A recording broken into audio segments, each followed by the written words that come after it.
Achei interessante, mas ao Isso mesmo... tudo no Brasil. Tudo no Brasil daí, lá em Cara, que Sorocaba. interessante. Como que é o ecossistema de startups aqui no Brasil? Cara, é muito...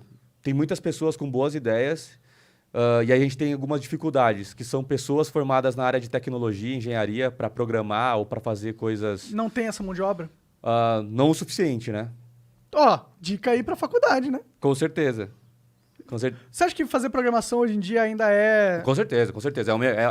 É o mercado que mais tem, Garantir que mais tem você vai vaga ganhar hoje. grana. Mais tem vaga hoje, É. mais tem vaga hoje. E por estar tão precisando de tanta gente, é o que acaba, consequentemente, pagando mais, porque você tem que pagar mais para atrair aquele talento que você precisa. E os grandes novos negócios do Brasil são os digitais, né? Você tem o iFood, você tem Com o certeza, Nubank, exato, você tem exato. o Quinto Andar. Exatamente. E aí, uma das coisas que ajudam com que essas empresas cresçam, e assim como a Gamers Club também, para crescer, foram investidores. Que no Brasil não se tem o hábito tanto de investir em startup, né? Investimento de risco. Então, lá fora, nos Estados Unidos, principalmente, Vale do Silício e vários outros lugares, existe muita cultura de você ter uma parte dos seus investimentos. Primeiro que aqui, lá tem mais rico que aqui, né? Essa é a primeira coisa. E segundo, que existe o hábito das pessoas terem parte dos seus investimentos para investimentos de risco. Que eles acham que podem perder tudo dessa porcentagem ou ter um crescimento exponencial. Né? E aí, aqui no Brasil, que está começando a criar essa cultura de investidores anjo, de venture capital. Então tá no começo ainda no Brasil, você diria? Tá no começo, tá no começo.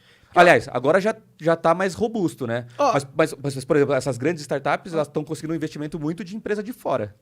Tem muito gringo olhando. Tem- E onde o gringo encontra uma empresa? Eu sou um gringo com muita grana, eu vou procurar uma startup no Brasil para investir. Qual que é o meu caminho? Existem vários fundos que apresentam para essas empresas americanas, porque normalmente assim, eu sou um fundo brasileiro, eu tenho o hábito de investir R$1 milhão. Mas essa empresa vai precisar de uma outra rodada para crescer mais depois. Só que ele tem lá 100 milhões para investir 1 milhão em 100 empresas, porque ele também dilui o risco dele. Claro.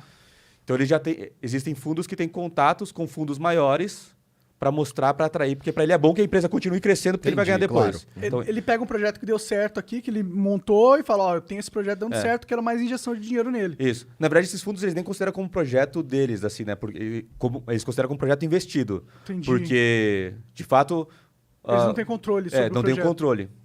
E é ruim para o fundo ele pegar muita fatia no começo da empresa, porque desmotiva o fundador, né? Pode crer. Então, existem umas regrinhas aí meio não ditas, né? Interessante. Não, isso é muito interessante, cara. Que aí os caras falam assim, cara, é interessante por rodada ali pegar até 20, 25% da empresa. Entendi. Porque se o cara perde 50, o cara já não tá tanto com aquela pegada. Daí vai fazer uma outra rodada para pegar mais investimento. Já perde a empresa inteira. Já perdeu a empresa inteira, ele já não é mais o majoritário, ele não tem o poder, daí ele já começa, tem um conselho, daí o cara já começa a ficar... Então, os fundos, eles eram muito mais agressivos antigamente. E eles também foram aprendendo com os resultados que eles tinham, que eles precisavam equilibrar mais essa equação. Que interessante, né, cara? Isso é muito legal. E aí os parques tecnológicos ajudam a encontrar outras pessoas, investidores fora, incubadoras. E se eu sou o cara com o projeto? Cara, eu, por exemplo, queria fazer um jogo pra caralho.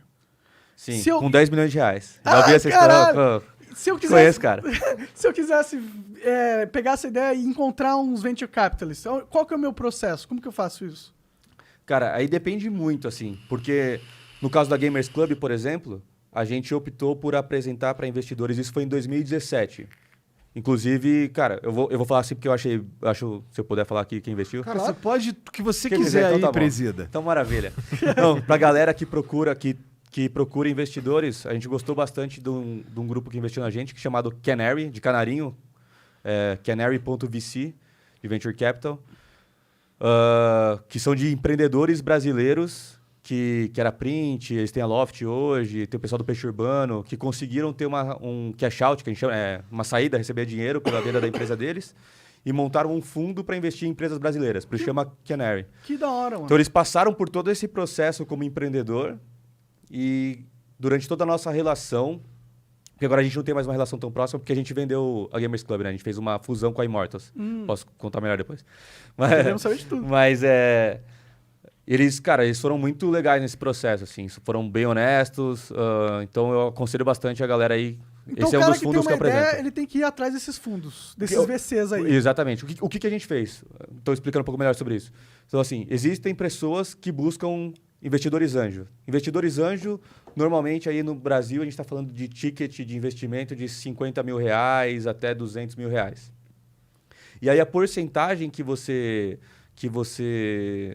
negocia com essa pessoa que está investindo, normalmente ela é baseada no valuation da empresa. Então, se a empresa vale R$1 milhão, a ideia, no caso, né? Porque investidor, a gente investe na ideia. Claro. Se essa ideia, na minha cabeça, baseada nessa tabela de projeção de receita futura e de fluxo de caixa descontada de 5 anos, procura no Google aqui que tiver interessado. Então, dá R$1 milhão. Então, eu vou investir 100 mil, eu tenho 10%. Essa é um pouco da ideia que a galera fala. Mas o mais comum mesmo, na verdade, é simplesmente o cara falar, cara, quanto você precisa, então é 20%. Os caras inventam uma conta ali, 20%. Existe uma regrinha ali que o cara acha que é saudável. Daí vai para o investidor anjo. Aí depois você faz vai em busca de investimento seed, que no Brasil também está variando de 200 mil a $1 milhão. Já é mais robusto. Dólares? Já é uma grana. Dava pra fazer meu jogo já. Com essa cotação já tá mais fácil. Aí já dá pra fazer um investimento mais robusto. Mas daí, nesse momento do investidor do seed, é porque você já tem o que eles chamam de track record, né? Que é resultados para você poder apresentar. Entendi. Então, o seed, ele não é que é o de semente, né? Ele não é um investimento inicial para você começar o projeto. Normalmente, o comum, né? Existem empresas que investem esse valor no começo. Mas o mais comum é que o cara avalie e fala, você tem um resultado aí nos últimos 12 meses para apresentar, entendi. Se eu te der $1 milhão, você faria o quê? Investiria tanto em marketing, contratar tanto em pessoas, e daí ele investe para você crescer. Aí depois disso vem o Series A, que daí a gente está falando aí de $4 milhões, a uns 6, Mas 8. isso são para empresas, startups que já estão mais... Mais robustas, que daí o investimento do seed já se mostrou saudável e rentável.